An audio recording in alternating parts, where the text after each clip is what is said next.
I never thought I'd be the type to throw a massive party for something like a wedding anniversary, but here we were, James and I, gearing up to celebrate 15 years together. Our story wasn't one for the fairy tales, but it was ours, filled with ups and downs, laughter, and the occasional shouting match over who forgot to take out the trash. Our anniversary was shaping up to be a bash like no other. We decided on a theme that was a bit out there, think vibrant, loud, and in your face, just like the love we had for each other. I found myself in a pink wedding dress that screamed more bubblegum pop star than blushing bride, while James was practically glowing in a suit so red, you'd think he'd stolen it from a flamenco dancer. "Look at us, Ella," James chuckled as he twirled me around in our living room. "We're a walking Valentine's Day card." I couldn't help but laugh. "Yeah, well, you love it. And you know this dress makes me look good." The doorbell rang, signaling the start of the chaos. Our place was soon filled with over 130 of our closest friends, acquaintances, and a few folks I swear I'd never seen before in my life. The music was loud, the drinks were flowing, and everyone seemed to be having the time of their lives. "Hey, Ella!" shouted my friend Liz over the din of the crowd. "I brought someone I want you to meet. This is Tina, she's a model." Tina was striking, with an air about her that screamed, "I'm used to being the center of attention." I could see why Liz was so eager to introduce us. "Nice to meet you," I said, offering a smile that I hoped didn't look too strained. "The pleasure's all mine," Tina replied, her eyes scanning the room until they landed on James. "And who's this dashing gentleman?" Before I could answer, James slid up beside me, his arm wrapping around my waist. "I'm the lucky guy who gets to call Ella my wife." "And you are?" "Tina," she said, her smile a little too friendly for my liking. I noticed the way James's gaze lingered on her a bit too long, but I brushed it off. Jealousy wasn't a good look on me, and besides, James was just being polite, right? As the night went on, I found myself watching them from across the room. They were laughing about something, and I felt a twinge of something ugly in my gut. Shaking my head, I turned back to the group I was chatting with, determined not to let it bother me. As the night wound down, James pulled me aside, his eyes sparkling with a mix of excitement and something I couldn't quite place. "Babe, I've been thinking, what if we got ourselves something special for the anniversary? Something big, something like a new car." I raised an eyebrow. "A new car?" "James, you know we've got to be sensible with our spending." He was quick to reassure me. I know, but think about it. It's not just any car. It's a statement, a way to mark our 15 years. Plus, with your photography gigs and my job, we can handle it. What do you say?" After a bit of back and forth, his enthusiasm was infectious, and I found myself nodding in agreement. "Okay, let's do it. But you owe me big time for this," I said, half joking. The weeks after our anniversary bash flew by in a blur of work and routine, but something was off. James's late nights at the office started stacking up like unpaid bills. "Working late again?" I'd ask over the phone, trying not to let the skepticism seep into my voice. "Yeah, babe, you know how it is. End of quarter crunch," he'd respond, his voice a mix of fatigue and something else I couldn't quite pin down. I wanted to believe him, really, I did. But doubt is like a small leak in a dam, ignore it, and before you know it, you're underwater. One evening, as I was putting away laundry, I found a receipt in the pocket of James's jacket. It was for a pair of earrings, the kind that you don't buy on a whim unless you're feeling particularly generous or guilty. My heart sank, but I shoved the receipt into my pocket, deciding to confront James about it later. When he finally came home, the clock had already given up on waiting and settled into the early hours of the morning. I was sitting at the kitchen table, the receipt lying between us like a challenge. "Care to explain this?" I asked, my voice steady, but my hands betraying me with their tremble. James looked at the receipt, then at me, his expression a mix of confusion and alarm. "Oh, that. It's, a surprise for you." "Yeah, a surprise," he stammered, his usual smooth talk failing him. "A surprise?" I echoed, the word tasting bitter. And you thought the best way to surprise me was to leave the receipt where I'd find it? He ran a hand through his hair, a sign I'd come to recognize as him gearing up to smooth things over. Babe, I wanted to get you something special, you know? To make up for all the late nights. I was gonna surprise you this weekend. I wanted to melt, to let his words wash over me and erase the doubt. But the nagging voice in my head wasn't having it. James, you think a pair of earrings can make up for the fact that you're practically a ghost around here? What's really going on? James sighed, the weight of the conversation pulling him down into the chair opposite me. Ella, I swear, there's nothing going on. Work's just been a nightmare, and I thought a nice gift would show you how much I appreciate you sticking by me. I studied him, searching his face for the truth. Part of me screamed to dive into the fight, to push until the dam broke, but another part, the part that remembered all the years of love and laughter, urged caution. Okay, James. I'll let it go. But just know, I'm not blind. If there's something you're not telling me, it's gonna come out sooner or later. James reached across the table, taking my hands in his.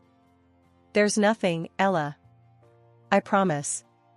Just work being a pain in the ass. And you're right, I could have thought the surprise through a bit better. The next day, I found myself watching James, looking for signs that I'd either been right to worry or foolish to doubt. He was his usual self, affectionate and slightly annoying in the way that had first drawn me to him. But every time his phone buzzed or he laughed a little too loudly at a text, I felt that twinge of doubt again. Who's that keeping you so entertained? I asked during dinner, trying to keep my tone light and teasing. Just some guy from work. You know, office banter, James replied, his smile not quite reaching his eyes. Must be some banter, I muttered, pushing my food around my plate. James put his phone down, his face serious. Ella, look at me. I love you. You're the only one. These late nights, the stress, it's all for us. For our future. Can you just trust me on this? I looked into his eyes, searching for the reassurance I so desperately needed. I'm trying, James. I really am. But it's hard when it feels like you're miles away even when you're right here. Coming home to an empty house wasn't new, James's late returns had set a precedent. But this silence was different, oppressive, echoing off the walls with a cold finality that sent a chill down my spine. The usual clutter of James's daily life was gone. His shoes weren't tossed haphazardly by the door, his coat wasn't draped over the chair, and the faint scent of his cologne had vanished into thin air. Panic set in, a gnawing, relentless beast that clawed at my chest. I called his phone, each ring slicing a bit deeper into my hope. Then he picked up, and his voice, once the sound of comfort, was now a harbinger of dread. James, where the hell are you? What's going on? I demanded, my voice a mix of fear and anger. Ella, he began, his tone casual, almost nonchalant. I'm glad you called. Saves me the trouble of explaining later. Explaining what? My heart raced, each beat a loud drum against my ribcage. I'm leaving, Ella. I've left, actually. Do you remember Tina? I fell in love with her like a boy. It's better this way. His words were a punch to the gut, leaving me gasping for air. Better? You think destroying our life is better? He sighed, a sound of irritation rather than remorse. Don't make this harder than it needs to be, Ella. It's done. I'm with her now. She's pregnant. Pregnant? The world tilted, a sickening spin that had me reaching for the back of a chair. And you think that justifies this? What about us, James? What about everything we've built together? Ella, we've drifted apart. You know it as well as I do. This is just the final step. I've moved on. You should too. His coldness was a blade, each word twisting deeper. And what about our debts of $700,000? The car? The house? You're just going to leave me with all that? There was a pause, a moment of silence that spoke volumes. I took the car. Consider it a parting gift. As for the rest, well, you'll figure it out. You always do. A parting gift? I echoed, incredulity painting my words. You cheat, you leave, and you steal from me, and that's your idea of a gift? Look, Ella, I didn't answer you to argue. Just, take care of the paperwork, will you? Make it easy for both of us. The callousness in his voice was the final straw. Easy? You want easy, James? There's nothing easy about betrayal. You'll get what's coming to you, I promise that. He laughed, a sound so foreign and cruel. Always the dramatic one, Ella. Take care of yourself. Goodbye. The line went dead, a stark end to 15 years of love, laughter, and shared dreams. I stood there, phone in hand, a storm of emotions raging within. Anger, betrayal, sorrow, they all melded into a fierce resolve. After James dropped that bomb on me and vanished, leaving nothing but his shadow and a pile of broken promises, I found myself staring at the divorce papers he left behind. They were just sitting there on the kitchen table, as if mocking me. With a heavy heart and hands that couldn't stop shaking, I signed them. Took those papers to court like I was delivering my own heart in a box. That betrayal, it did something to me. I couldn't work, couldn't think straight. All I did was sit around, trapped in my own head with thoughts that ran in circles like rats in a maze. It was like my body just gave up on me, couldn't handle the stress of it all. Before I knew it, I was knocked flat with some serious illness. Needed surgery and everything. Thank the stars for insurance, 'cause it covered everything. Without it, I'd have been sunk deeper into a hole I couldn't claw out of. My folks, bless them, they didn't know at first. But when they found out, they came rushing over. Didn't matter that we hadn't been talking much or that they had their own pile of troubles. They just showed up. My mom and dad, taking turns caring for me, making sure I ate something, and keeping the house from falling apart around me. When they found out what James had done, the air got thick with anger and worry. But they were there for me, through and through. Can't believe that snake, my dad muttered one day, his voice low but filled with a fury I hadn't heard in years.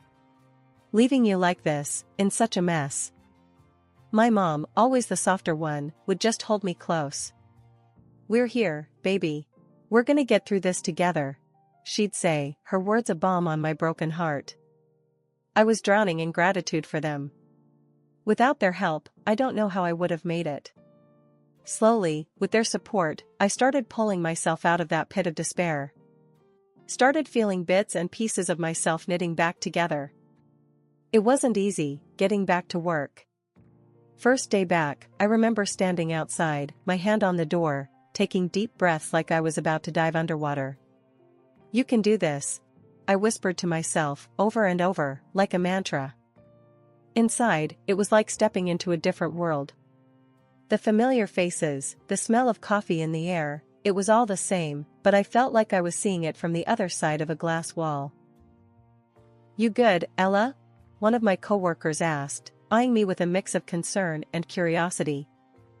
Yeah, just getting back into the swing of things, I replied, forcing a smile that felt like it cost me everything.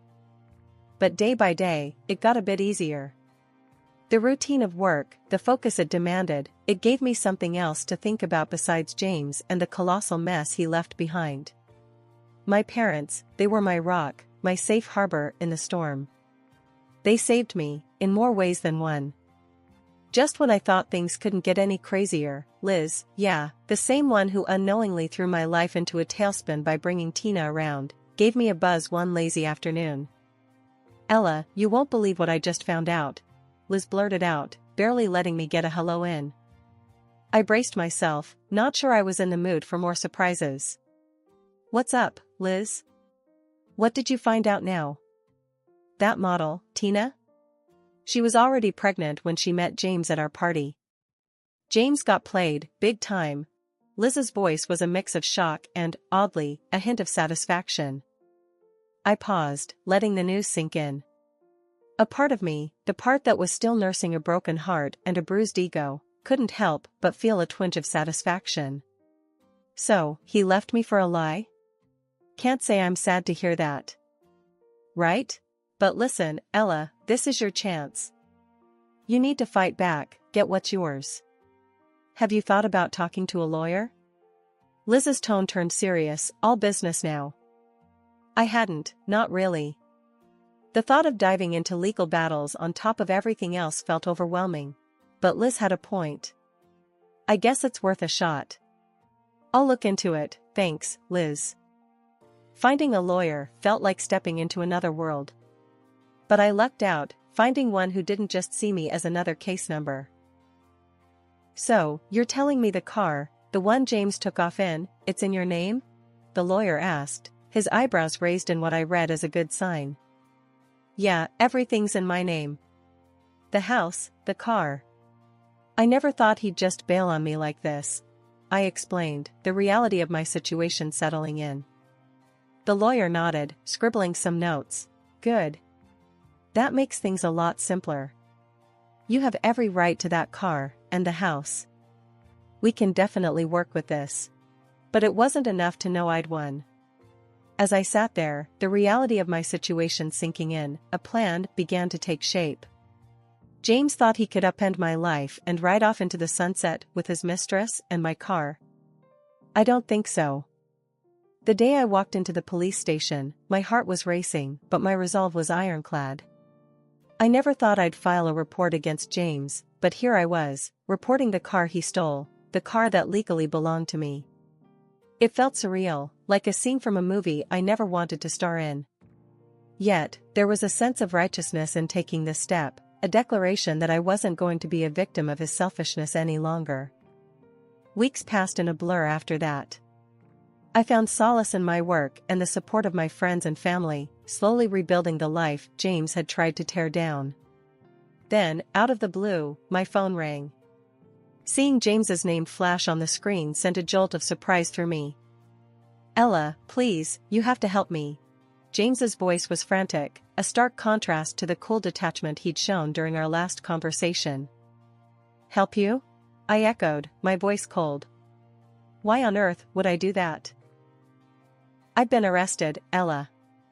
For stealing the car. Your car. They're saying it's Grand Theft Auto. You have to withdraw your claim. Please, I'm begging you. He pleaded, desperation seeping through every word.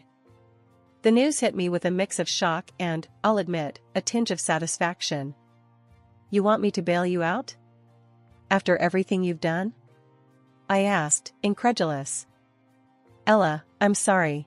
I know I messed up, but this is serious. I could go to jail, he said, his voice breaking. That's the point, James. Actions have consequences. You chose to leave, to steal from me, and now you face the music, I replied, my decision firm. There was a pause, and I could almost hear him scrambling for words. Ella, please. I didn't think it would come to this. That's always been your problem, James. You never think things through, I said, the months of frustration and heartache boiling down to this moment of clarity. Before I hung up, there was one more thing I needed him to know. Oh, and James? Your precious Tina was already pregnant at our anniversary. Not with your child, but nice try. You played yourself. Silence. The kind that screams louder than words ever could. I knew I had him. The realization, the truth of his situation and the lies he'd been living, finally hitting home. James tried to speak, to respond, but nothing came out. I didn't need to hear his excuses or his apologies anymore. I had said my piece. The courtroom was chilly, a stark contrast to the heat of the emotions bubbling inside me. I sat there, back straight, heart pounding, as the judge flipped through the documents laid out before him. James sat across the room, his lawyer whispering in his ear, but the cocky assurance he once carried like a cloak had vanished. Now, he looked smaller somehow, diminished. Mrs. Carter, you brought forth charges of theft against Mr. James Carter, alleging he unlawfully took possession of a vehicle registered in your name, is that correct? The judge asked, his voice carrying through the silent courtroom. Yes, Your Honor. That's correct, I replied, my voice steady, despite the tremor I felt inside. James's lawyer stood up, a sleek man with a too-sharp suit and a too-smooth voice. Your Honor, Mr. Carter maintains that this was a misunderstanding. The vehicle in question was a family asset, and he believed he had every right to its use. The judge nodded, seemingly unimpressed. Mr. Carter, do you have any documents to prove your claim to the vehicle? James shifted uncomfortably in his seat. No, Your Honor. But nothing. I cut in before I could stop myself. The car was mine. Registered in my name, paid for with my money. He took it without my consent. That's theft. The room went quiet. The judge looked at me, then at James, his gaze lingering. It seems clear to me that Mrs. Carter has provided sufficient evidence to support her claim. Mr. Carter, your actions constitute theft. You unlawfully took something that didn't belong to you. James's lawyer tried to interject, but the judge raised his hand, silencing him. I'm ruling in favor of Mrs. Carter. Mr. Carter, you are to return the vehicle immediately to Ms. Foster and compensate for any damages incurred during this period. Furthermore, you will pay a fine for the unlawful possession of the vehicle. James looked like he'd been slapped. He turned to me, his eyes pleading. Ella, please. I shook my head, cutting him off. Justice, James. That's all I wanted. You can't just take what you want without consequences. The judge banged his gavel, marking the end of the proceedings. Court is adjourned. As I walked out of the courtroom, a weight lifted off my shoulders. It wasn't just about the car or the money. It was about standing up for myself, about showing James, and maybe even myself, that I wasn't someone who could be walked over. I had fought for my rights, and I had won. I turned my phone on, messages and calls flooding in. Friends, family, even co-workers who'd heard about the trial were reaching out, their words a mix of congratulations and relief. I smiled, typing out replies, feeling a sense of community and support I hadn't realized was there. Justice served, huh? Liz's text popped up, a smiley face at the end. Yeah, justice served. I replied, a smile spreading across my face. After everything settled down from the trial, my life took a turn I never expected. It was like I finally woke up from a long, bad dream and decided I wasn't going to spend one more minute stuck in the past. I let go of all the pain and anger that James had caused me. It wasn't easy, but day by day, I felt lighter, more myself. I heard through the grapevine that James's life took a nosedive after the trial. His reputation was shot, and he got canned from his job. Turns out, word gets around fast, and no one wanted to hire a guy known for pulling the kind of stunt he did. Last I heard, he and that mistress of his called it quits. Karma's a real thing, I guess. One day, Liz dropped by my new place, her eyes wide as she took in the cozy setup. This is nice, Ella. Really nice. I smiled, handing her a cup of coffee. Thanks. Sold the old apartment and the car. Paid off every last cent of that loan. It's like I'm starting fresh, you know? Liz nodded, sipping her coffee. And the mortgage? Way more manageable. Got myself a sweet deal on this place. It's smaller but just what I need. I took a deep breath, feeling genuinely content for the first time in ages. So, what's next for you? Liz asked, a curious glint in her eyes. I leaned back, a grin spreading across my face. Travel. I've got a list of places I want to see and experiences I want to, well, experience. Life's too short to stay put. Liz laughed, clinking her cup against mine. That's the spirit. You deserve all the adventure and happiness in the world, Ella. And I did travel. I saw beaches with sand so white it hurt your eyes, cities buzzing with life and lights, mountains that touched the sky, and forests so quiet you could hear your own heartbeat. Each place I visited, I left a piece of the old me behind and found a bit of the new me waiting. During my travels, I'd often chat with fellow travelers, sharing stories and laughs. One evening, sitting around a fire on a beach somewhere I never thought I'd find myself, a guy with a kind smile and eyes full of stories asked me, what's the biggest thing you've learned from all your travels? I thought about it, the fire crackling, the waves whispering secrets to the shore. I learned that no matter how hard things get, there's always a way out, a path to something better. You just gotta be brave enough to take the first step. He nodded. Sounds like you've been through a lot. I smiled, the stars reflecting in my eyes. Yeah, but look at me now. Traveling the world, living my best life. Turns out, the toughest times really do lead to the best beginnings.